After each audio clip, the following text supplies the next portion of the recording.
So, paano sir? Nagustuhan niyo po ba yung bahay, sir? Sir Francis, sobrang nagustuhan ko, promise. Napakagaling niyo. Kunin ko na to. Baka may question ka pa, sir. What?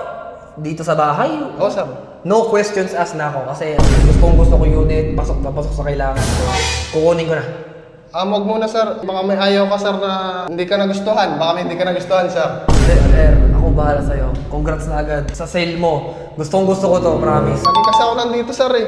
Oh. Lagi ako nag-house tour dito. Baka may mga problem ka makita.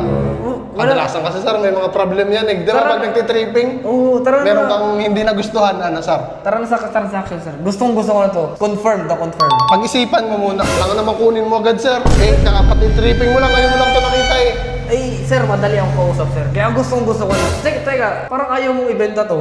Hindi naman, sir. Lagi kasi ako nag-tripping dito, sir. Nagko-content ako. Kinuha mo to, sir. Wala na akong i-content, sir. Parang naiiyak ka, sir. Bakit? Wala na akong, baka mawala akong trabaho, sir. Trabaho mo to. Ang dami bang unit dyan sa labas. Bebenta mo sa akin to.